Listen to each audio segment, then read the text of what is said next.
Sa Wisconsin sa Amerika, isang kotse ang mistulang lumipad nang mapadaan sa lubak. Sa cellphone video, makikita ang paparating na kotse. Yung lubak tila naging rampa dahil lumipad yung kotse. Nawala ng kontrol ang driver at napunta sa kabilang lane. Mabutit hindi naman gaanong nasaktan ang mga sakay nito. Isinaayos na rin ang lubak sa kalsada.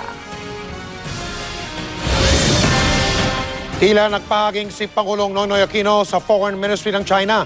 Kasunod yan ang pahayag nila na maghinay-hinay daw ang Pilipinas sa mga binabalak na akbang kaugnay sa West Philippine Sea. Nakatutok si Teresa Andrada. Isang full cabinet meeting ang ipinatawag ng Pangulong Noynoy Aquino ngayong araw. Ang sentro ng diskusyon, ang patuloy na umiinit na territorial dispute sa West Philippine Sea. Pero bago ito, pinagsabihan ng Pangulo si Chinese Foreign Ministry spokesman Liu Weimin. Sa isang panayam kasi, sinabi ni Liu na maghinay-hinay raw ang Pilipinas sa paglabas ng mga nakaiiritang statement matapos sabihin ni Aquino na posible daw humingi ng tulong ang Pilipinas sa Amerika para mag-deploy ng spy plane sa West Philippine Sea. Parang hindi klaro sa akin anong provocative statement na sinasabi ng Pilipinas, no? O ng mga opisyal ng Pilipinas. Pero batid natin, napakarami sinasabi mula doon sa kabilang panig. No? So baka dapat basahin niya yung mga nakasulat sa kanila at with all due respect, no? Baka dapat balansehin niya yung sinasabi niya sa katotohanan. Ilang linggo na ang nakalilipas nung magkaharap ang mga barko ng Pilipinas at China sa pinag-aawayang Panatag Shoal. Pero nang magkabagyo, pinaalis ng Pilipinas ang mga barko nito. Ang China, hindi umalis. Halos 3 linggo na po yung mula nung bumalik yung ating Coast Guard vessels. So, kung yung kanilang vessels ay pinauwi na rin, lalo na yung government vessels, wala na hong issue.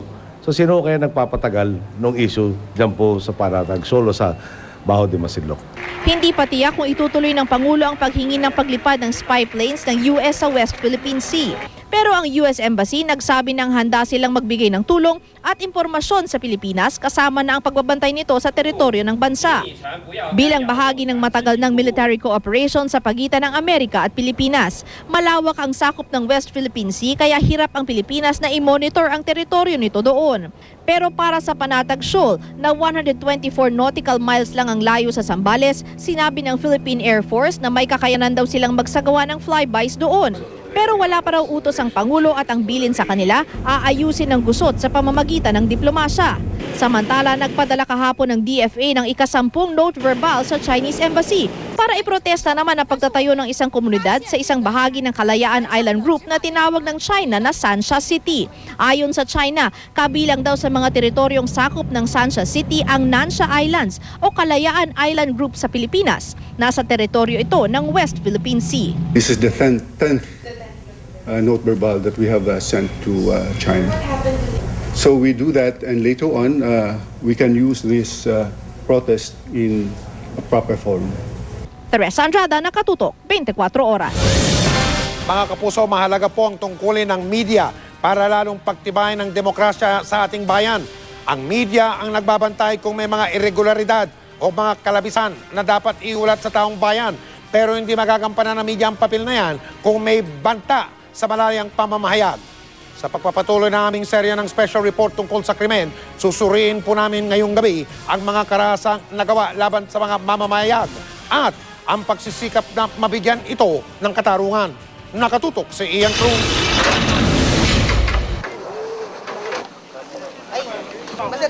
Ito na ang maituturing na pinakamaras sa pag-atake sa mga mamamahayag. Tinaguri ang Maguindanao Massacre, 58, kabilang ng 32 media men ang minasaker sa bayan ng Ampatuan. Ang karumal-dumal na krimen, tinangkang ilibing sa limot sa burol na ito. Dahil sa massacre, di nakapagtataka na ang Pilipinas ngayon ang tinaguriang pinakadelikadong lugar para sa mga mamamahayag sa buong mundo. Maituturing na kabalintunaan sa ipinagmamalaki nating malayang pamamahayag sa Pilipinas. Katunayan, mula nang maibalik ang demokrasya sa Pilipinas noong 1986, nakapagtala na ang National Union of Journalists of the Philippines o NUJP ng 154 na pinaslang na mamamahayag. At sa 2 taon pa lamang na Aquino administration, 14 na ang naitalang taga-media na pinaslang. Halos napantayan na ang kabuang bilang ng media killings sa buong termino ni na Pangulong Cory Aquino at Fidel Ramos. Ayon sa Center for Media Freedom and Responsibility, 8 sa 14 na kaso ng media killings nito Aquino administration ay may kinalaman sa kanilang trabaho. Ngayong taon lang, 5 mamamahayag ang pinatay, sina Christopher Guarin ng General Santos City, Aljon Layao ng Davao City, Michael Calanasan ng San Pablo City, Laguna, Romel Palma ng Coronadal South Cotabato at Nestor Libaton ng Mati, Davao Oriental. Pero sa datos ng PNP, 3 lamang ang pinaslang sa ilalim ng Administrasyong Aquino na ang motibo ay may kinalaman sa kanilang trabaho. Yung mga pamamaslang na may kinalaman po sa ating mga kapatid sa media, yan naman po ay iniimbestigahan ng ating kapulisan. At ang ating Task Force Usig ay ang mahigpit na bilin sa ating mga investigador ay alamin kung ito pong mga pangyayaring ito, itong mga incidenting ito, ay ito nga ba ay work-related o ito may kinalaman doon sa trabaho ng mga napaslang being members of the media. At sa ating pong nakalap ay itong mula nakaraang taon hanggang ngayon po ay sa ating pag-iimbestiga 3 lamang po ang work-related incidents. Marami sa mga mamamahayag na biktima ng pamamaslang naghihintay pa ng hustisya hanggang ngayon. Kasama na ang pamilya ng radio broadcaster na si Doc Jerry Ortega. Binaril alas 10:30 ng umaga sa gitna ng commercial area sa Puerto Princesa, Palawan. Hanggang ngayon, di pa rin naaresto ang itinuturong mastermind, ang dating Palawan Governor na si Joel Reyes at kapatid nitong si Coron Mayor Mario Reyes. Laban to, kahit kung ano man yung consequences ng laban na ito talagang itutuloy namin, kung ano man yung tagal niyan talagang hihintayin namin. Ganun po talaga. Tsaka hindi naman po kami lalaban kung wala kaming matibay na pinanghahawakan. 1 taon na rin na nakakalipas nang paslangin ang radio broadcaster na si Marlina Flores Sumera sa Malabon.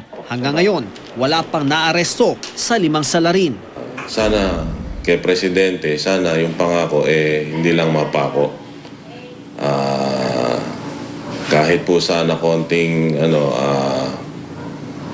pagtingin, mabigyan nyo ng importansya yung mga tao o yung mga mamamahayag na binabaril na walang nangyayari sa kaso nila na pending.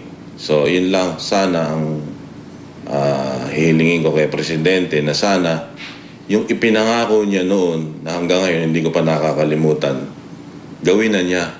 Sa bilang ng NUJP, sa 154 na kaso ng pagpatay mula noong 1986, 10 pa lamang daw ang may conviction. Ang problema, ayon mismo sa hepe ng PNP, walang testigo.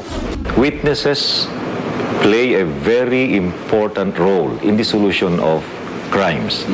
Kapag walang nakuha tayong mga witnesses na magpapatunay kung sino talaga ang mga involved, kami, ang aming magagamit na lang na available dito ay yung scientific na investigation. Ang pamahalaang Aquino, tiniyak nakaagapay sila sa pagbigay ng hustisya sa mga pinaslang na miyembro ng media. Hindi titigil ang ating Philippine National Police hanggat hindi po magkaroon ng hustisya ito pong mga napaslang na ito. Naglabas na rin ng handbook para sa lahat ng media practitioner para makatulong sa kanila. Pero ang NUJP di pa kumbinsido sa ginagawa ng pamahalaan. Nananawagan tayo sa government to stop impunity media killings, pero majority ng mga masterminds o perpetrators ay nasa government mismo. So talagang malaking challenge to sa ating lahat. Ian Cruz sa Katutok, 24 Oras. Susunod, mahigit 100 tao sa London. Ayan, nag-alapanda. Nagsayaw pa.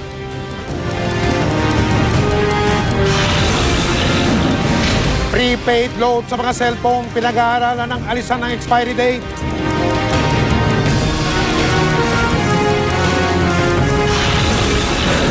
Matikim pa lang ng bagong pelikula ni Digong Dantes, usap-usapan na dahil sa ganda ng special effects. Tututukan natin sa pagpapatuloy ng 24 oras.